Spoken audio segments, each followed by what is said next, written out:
ఓంకారం. ఓంకారం అనేది సృష్టిలోని మొట్టమొదటి ధ్వని. ప్రతి శబ్దానికి మూలం అని హిందూ ధర్మంలో విశ్వసించబడుతుంది. ఇది బ్రహ్మాండ నాదంగా పరిగణించబడుతుంది.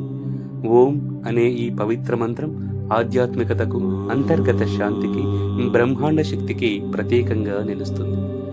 ఓంకార ధ్వని అను నాదం సృష్టిలోని ప్రతి అణువును కంపింపజేస్తుందని ప్రాచీన గ్రంథాలు చెబుతున్నాయి. దీనిని సరిగ్గా ఉచ్చరించినప్పుడు శరీరం, మనస్సు, ఆత్మకు శాంతిని, సౌభాగ్యాన్ని అందిస్తుందని విశ్వసించబడుతుంది. ఓం నాదాన్ని 3 ప్రధాన భాగాలుగా విభజించవచ్చు. ఆ అనగా సృష్టి, ఊ అనగా స్థితి, అనగా లయ. మూడింటిని కలిపితే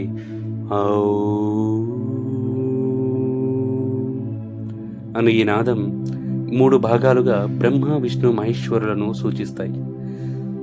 ఓంకార ధ్వని ద్వారా కలిగే ప్రయోజనాలు: మనస్సుకు ప్రశాంతతను అందిస్తుంది, మానసిక ఒత్తిడిని తగ్గిస్తుంది, శరీరంలో నిగూఢంగా ఉన్నటువంటి శక్తిని మేల్కొల్పుతుంది, మేధస్సును, ఏకాగ్రతను పెంచుతుంది, ఆధ్యాత్మికతను పెంపొందిస్తుంది. ఋగ్వేదం, యజుర్వేదం, సామవేదం, అథర్వణ వేదాలలో ఓంకార మహత్యాన్ని ప్రస్తావించారు. ఓంకార ధ్వని వల్ల మనస్సు ప్రశాంతమవుతుందని, శరీరం నుండి ప్రతికూల శక్తులు తొలగిపోతాయని చెప్పబడింది. ఓం తత్సత్ అనే మాట హిందూ తత్వశాస్త్రంలో నిత్య సత్యంగా పరిగణించబడుతుంది. తెలుగు భక్తి కవిత్వంలోనూ, హిందూ మతపరంగా కూడా ఓంకారం అనేక ప్రాముఖ్యతలను కలిగి ఉంది. తాళ్లపాక అన్నమయ్య, పోతన, వేమన వంటి గొప్ప కవులు తమ రచనల్లో ఓంకార మహిమను వర్ణించారు. అన్నమయ్య తన సంకీర్తనలలో ఓంకారాన్ని ఇలా వర్ణించారు: ఓం ఓంకారమునకింతే పరబ్రహ్మము. ఓంకార జపం శరీరంలోని ప్రతి కణాన్ని ఉత్తేజితం చేస్తుందని శాస్త్రవేత్తలు కూడా నిర్ధారించారు.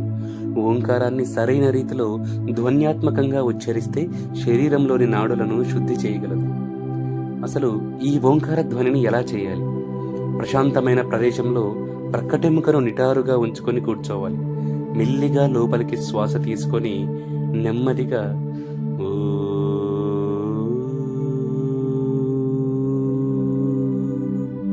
అని ఊపిరి వదులుతూ ఉచ్చరించాలి. ధ్వని యొక్క ప్రకంపనలను శరీరమంతటా అనుభూతి చేసుకోవాలి. రోజుకు 5 నుంచి 10 నిమిషాల పాటు ఓంకార ధ్వని చేయడం వల్ల మెదడు ప్రశాంతంగా మారుతుంది. ఓంకారం కేవలం ఒక పదం మాత్రమే కాదు, అది ఆధ్యాత్మిక శక్తిని విడుదల చేసే ప్రాముఖ్యత కలిగిన మహామంత్రం. దీనిని రోజూ స్మరించడం ద్వారా మనస్సుకు ప్రశాంతత, శరీరానికి ఆరోగ్యం, ఆత్మకు పరిణతి కలుగుతాయి. ఓం శ్రీ పరబ్రహ్మణే నమః.